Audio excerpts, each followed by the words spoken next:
ഇന്ന് രാത്രി ഒരു വാക്യം ഉദ്ധരിച്ചുകൊണ്ട് ഈ പ്രാവശ്യത്തെ യോഗം ഉദ്ഘാടനം ചെയ്യാനാണ് എനിക്ക് നിയോഗമുള്ളത്. കൊലോസ്യ ലേഖനം 2-ാം അധ്യായത്തിൻ്റെ 18-ാമത്തെ വാക്യത്തിൽ പറയുന്ന ഒരു പ്രയോഗമാണ് നിങ്ങളെ ഓർപ്പിക്കണം എന്ന് എനിക്ക് നിയോഗം ലഭിച്ചിട്ടുള്ളത്.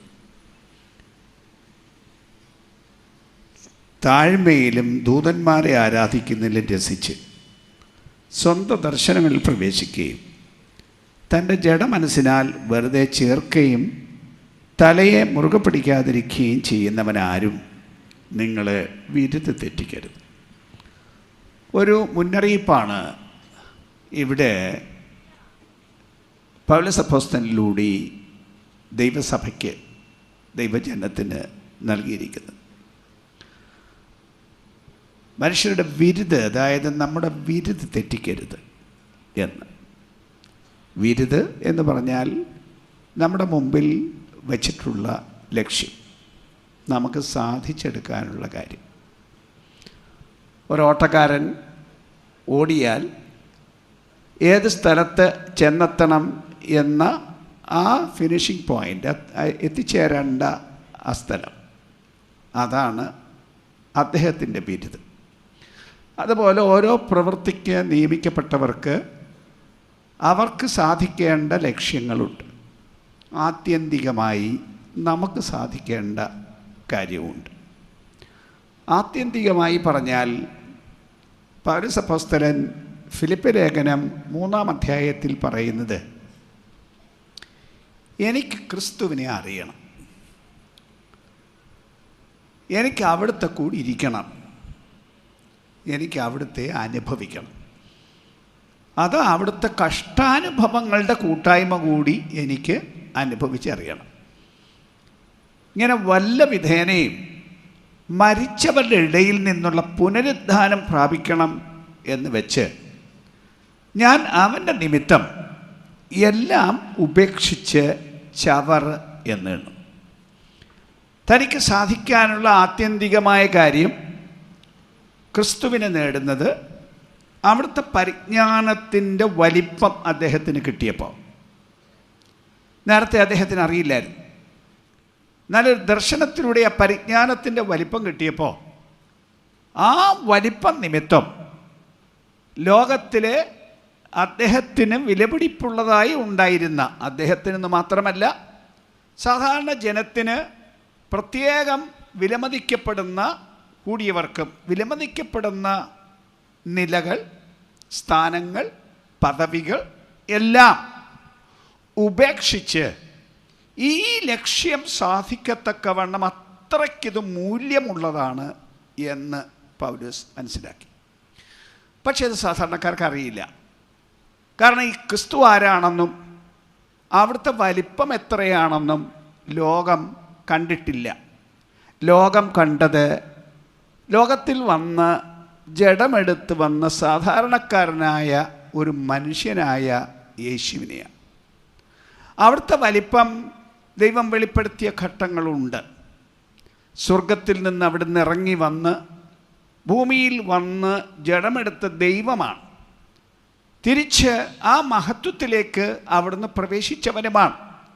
ഇനിയും വലിയ മഹത്വത്തോടെ വരാനിരിക്കുന്നവനുമാണ് എന്ന് മാത്രമല്ല, സകല മനുഷ്യരെയും അവിടുത്തെ മുൻപാകെ വിളിച്ചു വരുത്തി എല്ലാവരോടും ജീവിതത്തിൻ്റെ കണക്ക് ചോദിക്കുന്ന ദൈവമാണ്. എല്ലാവരുടെയും ന്യായാധിപതിയായ ദൈവമാണ്. അപ്പം അങ്ങനെയുള്ള ഈ വലിയ ദൈവത്തിൻ്റെ മുമ്പാകെ ചെല്ലാനും അവിടുത്തെ കൂടെ നിത്യം താമസിക്കാനുമുള്ള ഒരു വിളിയാണ് വാസ്തവത്തിൽ മനുഷ്യന് ക്രിസ്തു മുഖാന്തരം ലഭിക്കുന്നത്. എല്ലാ മനുഷ്യർക്കും ജാതി വ്യത്യാസമില്ലാതെ. അപ്പം ആ ഒരു കാര്യം സാധിക്കണം.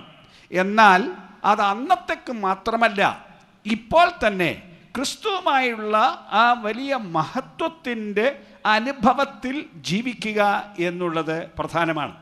എഫേസ്യ ലേഖനം 1-ാം അധ്യായത്തിൽ പൗലോസ് അപ്പോസ്തലൻ മനുഷ്യർക്ക് വേണ്ടി പ്രാർത്ഥിക്കുന്ന ഒരു പ്രാർത്ഥനയിൽ ഇങ്ങനെയാണ് പറഞ്ഞിരിക്കുന്നത്. അതിൻ്റെ 17 മുതലുള്ള വാക്യങ്ങളിൽ, നിങ്ങളെ ഓർത്തുകൊണ്ട് നമ്മുടെ കർത്താവായ യേശുക്രിസ്തുവിൻ്റെ ദൈവവും മഹത്വമുള്ള പിതാവുമായവൻ നിങ്ങൾക്ക് തന്നെക്കുറിച്ചുള്ള പരിജ്ഞാനത്തിൽ ജ്ഞാനത്തിൻ്റെയും വെളിപ്പാടിൻ്റെയും ആത്മാവിനെ തരേണ്ടതിനും നിങ്ങളുടെ ഹൃദയദൃഷ്ടി പ്രകാശിപ്പിച്ചിട്ട് നിങ്ങളുടെ വിളിയാലുള്ള ആശ ഇന്നതെന്നും വിശുദ്ധന്മാരിൽ അവൻ്റെ അവകാശത്തിൻ്റെ മഹിമാധനം ഇന്നതെന്നും അവൻ്റെ ബലത്തിൻ വല്ലഭത്വത്തിൻ്റെ വ്യാപാരത്താൽ വിശ്വസിക്കുന്ന നമുക്ക് വേണ്ടി വ്യാപരിക്കുന്ന അവൻ്റെ ശക്തിയുടെ അളവറ്റ വലിപ്പം ഇന്നതെന്നും നിങ്ങൾ അറിയണം എന്നും പ്രാർത്ഥിക്കുന്നു.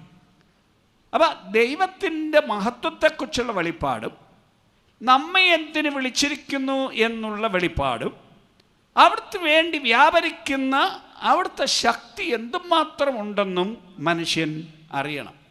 അപ്പം അത് തിരിച്ചറിഞ്ഞ് എന്തിന് എന്നെ ഉണ്ടാക്കി, എന്തിന് എന്നെ സുവിശേഷത്താൽ വിളിച്ചു, ഞാൻ എന്തിന് രക്ഷിക്കപ്പെട്ടിരിക്കുന്നു, ദൈവത്തിന് എന്നെക്കുറിച്ച് വ്യക്തിപരമായി എൻ്റെ ആയുസ്സിൽ നിവർത്തിക്കാനുള്ള ഒരു ഉദ്ദേശമുണ്ട്, ഒരു ലക്ഷ്യമുണ്ട്.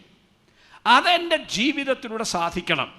എൻ്റെ കാലം കഴിയുമ്പോൾ ദൈവം എന്നെ നോക്കി നന്നായിരിക്കുന്നു, നിന്നെ ഏൽപ്പിച്ച കാര്യം പൂർത്തീകരിച്ചു എന്ന് എന്നെക്കുറിച്ചും നമ്മെക്കുറിച്ചും പറയത്തക്കവണ്ണം ആ ഒരു ലക്ഷ്യം മനസ്സിൽ നിന്ന് മാറിപ്പോകരുത്. ഇതിനെതിരെ ധാരാളം പ്രലോഭനങ്ങളും പരീക്ഷകളും മനുഷ്യനെ തെറ്റിക്കാൻ ആദ്യം മുതൽ പരിശ്രമിച്ച പിശാച് ഇന്നും കൊണ്ടുവന്ന് പരിശ്രമിക്കുന്നുണ്ട്. പ്രത്യേകമായി വിളിച്ചു പറയാനുള്ള സന്ദേശം, നമുക്ക് സ്ഥിരം പരിചയമുള്ള ആത്മീക മണ്ഡലത്തെക്കുറിച്ച് പോലും മറ്റ് ചില ധാരണകൾ മനസ്സിൽ കൊണ്ടുവന്ന്, പരിസരത്തെങ്ങും തടാകമില്ലാത്തൊരു സ്ഥലത്തുള്ളൊരു സ്ഥാപനവും, എന്നാലും ദർശനത്തിൽ ഞാൻ പറയുകയാണ്, അവിടെല്ലാം ചുറ്റും തടാകമായി ഏതോ പ്രത്യേക ആകർഷണീയമായ കേന്ദ്രമാക്കി തോന്നത്തക്ക തരത്തിൽ ലോകത്തിൻ്റെ ഇമ്പങ്ങളും മോഹങ്ങളും മനുഷ്യ മനസ്സിൽ കടത്തിവിട്ട്, വിശ്വാസികളുടെ മനസ്സിൽ കടത്തിവിട്ട്, ശുശ്രൂഷകളുടെ മനസ്സിൽ കടത്തിവിട്ട് അതിലേക്ക് മനസ്സ് തിരിക്കുന്ന, ഉല്ലാസം കൊണ്ടുവരുന്ന ഒരു സ്ഥിതി ലോകത്തിൽ വ്യാപകമായി തീർന്നിരിക്കുന്നു.